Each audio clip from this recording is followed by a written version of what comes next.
Bringing kids to a child-free wedding when you've been specifically told not to do it. Is there ever a time that that's okay? G'day there guys, it's your main man Markee, and welcome back to another episode of r/AmITheA. Now, if you love today's bloody good content, I want you to sit back, relax, chuck a prawn on the barbie, and get ready for it. Let's go. Am I the asshole for bringing my child to my sister's wedding? So I, 33 female, have a son Alfie, 9 male. My sister Erin, 26 female, just got married. On the invitations, she asked that the wedding remain child-free. I don't personally agree with child-free weddings, but I respect Erin's choice and I arranged for my friend to come watch Alfie for the day. The day of the wedding, my friend called me and told me that she was really sorry, but wasn't feeling well and didn't think that she would be up to watching Alfie. I really do appreciate her being mindful of that, especially as she ended up finding out that it's COVID. But it left me in an inconvenient place, because that was the only option I had even thought to line up, and I had to leave at noon, as my friend called at 6:30. I really didn't know what else to do, so I ended up taking Alfie with me. It was a big wedding, so I didn't end up talking to Erin until the reception, which is good, because she was pissed at me. She reminded me again that the wedding was not for kids, and for good reason, seeing as me and my parents were too focused on Alfie. He is a 9-year-old boy at a grown-up wedding he didn't know he was going to.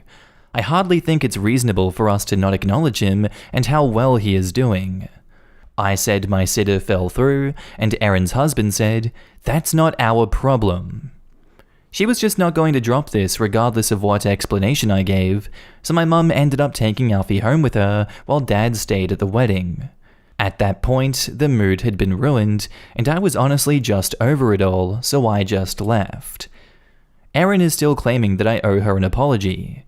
I'm not sure what for, as it's not like I maliciously foisted Alfie on her. If she can't be civil to and about a little boy, I think that says far more about her. And she has a 4-month-old daughter, and she was there, so it wasn't even child-free on Erin's part either. I just want to know if I'm really an asshole here. Now in the comments, you're the asshole. And how come your mum took Alfie home and you stayed? Damn, I'd be mad too if my mum left to babysit your child on my wedding day. Based off context clues, I'm guessing it's the stepsister's wedding and the buyer dad stayed while OP's mum, the stepmom to the bride, left the wedding. I think it's more likely that the mum just wanted to keep the peace and sacrificed her own desire to be at the wedding to keep people from arguing. My jaw dropped. If anyone should have left, it was OP. And OP left too a while later. I wonder why she didn't leave earlier with her kid. You're the asshole, OP. You could have arranged for another friend, or maybe dropped your kid at the nearest daycare. Also, it'd be much wiser if you could have talked to your sister about your plan falling through a bit earlier, rather than showing up with the kid in tow. You could have informed the bride. Also, I'm appalled at your audacity to try to blame your sister for her wishes on her wedding day. Have someone knock some sense into you. It was her day. She had every right to dictate and enforce what she wanted on her day. Her kid was not any guest, but was one of the hosts. How can you even think of justifying your train of thoughts? Ew. And quote, maybe drop your kid at the nearest daycare? That's not even remotely how daycare works. You're the asshole. Your mum ended up leaving her own daughter's wedding just to babysit your kid. Honestly selfish of you, because for me, that would be the one person I would want at my wedding the most. You're the asshole. It said child-free. If you can't get a sitter, then you respect the couple's wishes and don't go, and just send them a note. Hey, sorry I couldn't go, sitter fell through and I didn't want to be disrespectful. And that would have given the bride the chance, if she wanted to say to OP, hey, I would rather have you here than to stick to the no children rule, so bring Alfie with you. But to just turn up with the specifically not invited child and brazen it out is not okay. And then to let their mother take him home rather than go herself is just bizarre. Our next post is titled, Am I the asshole for causing my husband to miss his trip by not packing his bag despite him repeatedly asking? My My husband travels for work every few months. He is irresponsible with time and counts on others to do stuff for him using the "I'm tired" excuse. He's the breadwinner, by the way. He had a business trip, and the day of the trip, he saw me carrying the laundry basket and said, "Hey, can you pack my bag?" I asked why he didn't do it the night before, and he said that he was up all night playing Fortnite. I asked why can't he pack now, and he replied, "I gotta go catch up with the boys before I leave the country." I said no, and that he should do it himself. He asked why not, and I told him that I had to do the laundry and then cook for the kids, and then help them with homework, and then wash the rugs, and then clean the messy bathroom, and then the playing room, and then work on my garden project. He stood there with his eyebrow lifted up as I went on. I suggested he stay home, pack his own bag, and help around until it was time for his trip. He didn't like my suggestion and complained about missing the boys and wanting to see them one last time and to say goodbye before he leaves. He begged, but I said no. He then suddenly went inside the bedroom. I thought he was packing, grabbed his phone, keys, and jacket, and rushed out. I just went about my day. It was 5 o'clock and he hadn't returned yet. I was concerned, thinking he had little time and still hadn't packed yet. He returned home at 6, walked into the bedroom, and started panicking, asking why his bag wasn't packed and ready yet. I told him he should ask himself since he stayed gone for hours. He said he was counting on me to pack his bag, and even sent me a text hoping that I'd eventually do it. I didn't see the text, and even if I did, I never agreed, so he shouldn't have assumed I was going to pack his bag for him. He got upset and started packing. His stuff was all over the place and he couldn't even find his papers. He was finally done and then left. I then got an angry call from him asking if I was happy. I said why, what happened, and he said he missed his flight, just like I wanted. He came home and lost it, saying that I cost him his business trip, which is supposed to earn him money, and made him look unreliable and unprofessional, and compromised his work after I refused to do him this small favor and pack his goddamn bag. I responded that he shouldn't have hung out with his buddies literally hours before his flight, but he said that he believed this was done spitefully to get him to sit home with me. I was shocked. No words, just shocked face. He called his friend saying his trip didn't happen, and then turned to me and said thanks to me. Then proceeded to ask where they were going to meet for dinner. He then told me, "No trip, meaning I'll be home for the next couple of weeks. Isn't that what you wanted? Great, we'll both now stay home and wallow in misery. God bless." And then walked out. Am I the asshole? He said that I just caused him issues at work. Should I have packed his bag anyway? And question, why couldn't he be on the next flight? Because since he missed his flight that the company was paying for, he was required to pay for the other flight or not go.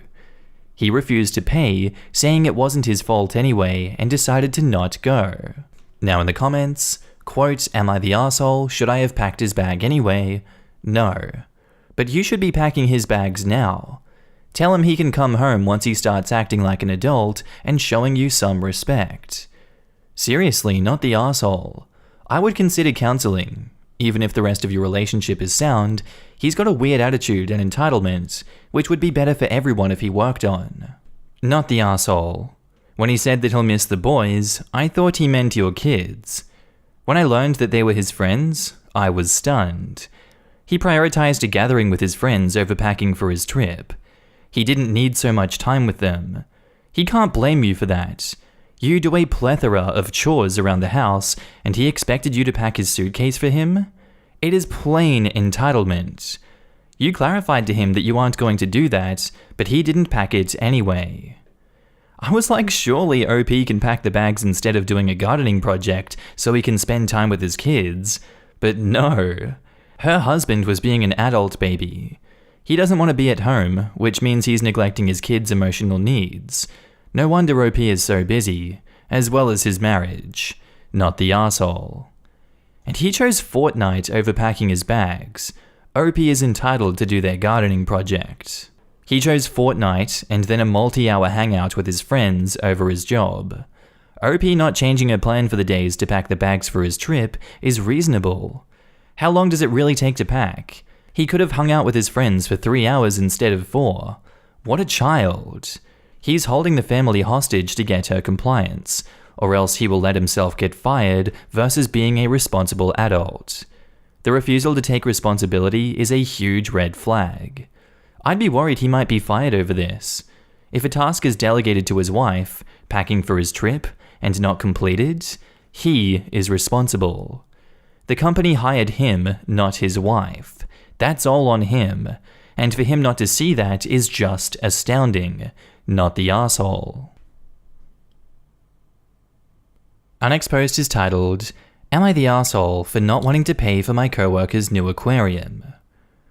My coworker has a 20-gallon aquarium in her office that's been there a year.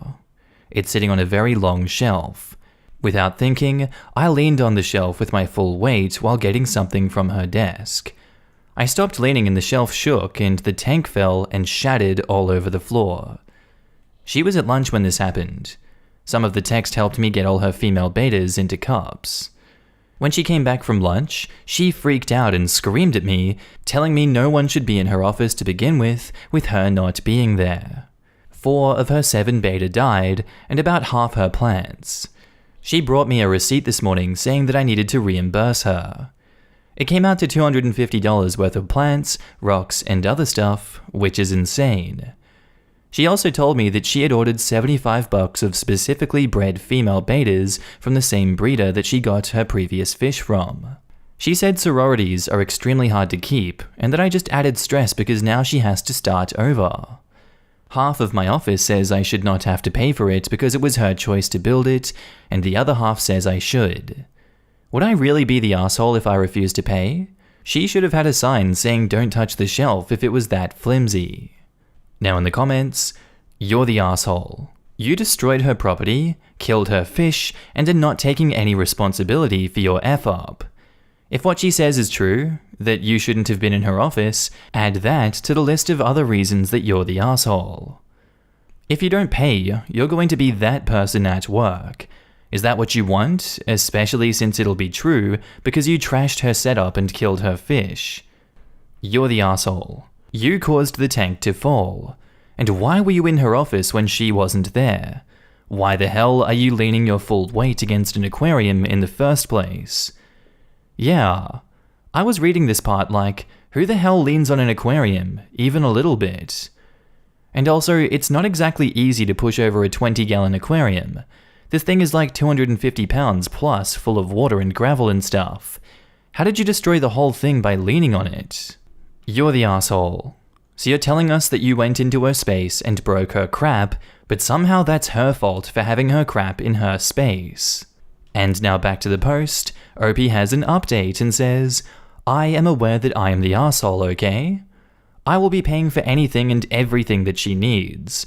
I wrote this when I was in shock due to the cost, but you've made me realize I'm 100% wrong. I will also be giving her extra for compensation. Our next post is titled, Am I the asshole for forcing him to hold up his end of the bargain? Long story short, 3 years ago my fiance's mom was trying to leave a relationship and needed a place to stay. At that time we lived in a very small, cramped, 2-bedroom apartment, with the second bedroom converted into my office because I work from home and need the space for my employment equipment. 2 monitors, printer, fax, filing cabinets, etc. Despite me saying I truly didn't want to give up my space, he begged and pleaded until I finally gave in. He said, and I quote, "When the day comes, you know I would do the same for you if your family ever needed it." I was honestly still far, far from happy because realistically speaking, his mum didn't need a place to go at all. The house that her and her boyfriend had was in fact hers, and she had owned it for years, so why she was the one to move out is beyond me. It wasn't even a toxic relationship, she just wasn't feeling it anymore. Fast forward 2 months of her staying, she has completely taken over my office space, and I have my equipment set up in the only other spot available, directly in front of my TV. She moves out and back in with her boyfriend. She never paid a dime and didn't even bother taking most of her crap with her, which took me more than 3 days to clear out with my fiancé. Not impressed. Anywho, we upgrade. We bought a 4-bedroom home last year with plans of expanding our family. This was prior to finding out that he is infertile. It sucks, honestly, but it is what it is. I'm not wildly upset about it. However, my mum just lost her home due to foreclosure. She was renting and the landlord didn't pay his rent, I'm guessing mortgage, so the house was foreclosed and she was given a 3-day notice to quit. My mum has my siblings with her, 14-year-old twins. They are very well behaved and clean kids. She needs a place to go and we have 2 rooms available. I bring it up with my fiancé and he immediately says that he isn't comfortable with it and that he doesn't want his home to feel like it isn't his by allowing other people to move in and take over. So I brought up his agreement years back and stated that I allowed his mother to move in for literally no reason, whereas my mother legit needs a place. He is now saying that that was years ago, and the situation is 100% different because there wasn't 2 teenagers running the house when his mum moved in. He says I'm an asshole for trying to force this on him and to make him do something he isn't comfortable with. Am I the asshole? OP has offered the following explanation for why they think they might be the asshole. I feel like an asshole because the situation is in fact different, but my mum needing a place is a need, not a want. Now in the comments, I have no words, OP. I would rethink the fiancé status. He's up to bat and proving he doesn't value your family the way he demands you to value his. How about offering him to stay with his mummy dearest if he can't fathom sharing a 4-bedroom home with your siblings for a short period of time? I mean, she should return the favor, eh? Not the asshole. You deserve better. And also, the intention was to eventually have a kid or more with you. Does he assume a child wouldn't grow into a teenager? Unfortunately, some parents like little kids and only want little kids. Once they stop being cute to them, they don't give the same amount of attention and love that they did when they were toddlers. So they have more. I knew a guy who just kept having children over and over with his wife, and he showed a lot of neglect and distaste towards his teenage son, who was often forced to babysit the younger kids. Mysteriously though, he was always very active and loving with the toddlers. And someone else says, wait. He wanted you to give up space that you use for work purposes and paycheck purposes for his mother, who had literally no reason to leave her own home that she legitimately owns. Then, he says that your mother with 2 teenagers, who are presumably easier to handle than, say, toddlers, aren't allowed in any of the 2 bedrooms, assuming one is used for your workspace, even though there were circumstances beyond her control that made her homeless. I'm assuming your mother only lost her home, and I'm also assuming that she did not lose her job. That she isn't subsidizing predominantly on any welfare programs like Section 8 housing or other such housing subsidies. And if this is the case, then it sounds like a very temporary arrangement. Your mother does otherwise have the means to afford her own place, but just needs time to save for it. Am I correct in assuming this? Otherwise, I don't know if there is possibly any extra info to ask for that would ever make me think to the contrary. But you are not the asshole. And OP replies, you were correct. So my mother is a full-time RN, 12 years strong. She would pay rent and not expect to live for free, despite me never asking. Which is more important than I can say for his mother, who didn't lift a finger to help with bills or cleaning. My mum is also a clean freak, so I know our home would never be in shambles. Anyway guys, I think that's where I'm going to end today's video. If you did like it, tell me what you thought about it down in the comments below, and make sure to just interact with everyone in this community. I love each and every one of you that I get to see on a daily basis. And don't forget, if you are a Patreon subscriber, I love you. You're on the screen right now with the YouTube members as well. If you see yourself, give yourself a pat in the back. You guys help me continue this YouTube journey. You keep me going. I see you guys everywhere. I see your messages, and thank you so much for supporting me. I really love every single one of you. But with that all said, I'm going to be signing off now, guys. I hope you have a good day, night, sleep, whatever you're up to, and I'll see you in the next episode. Bye.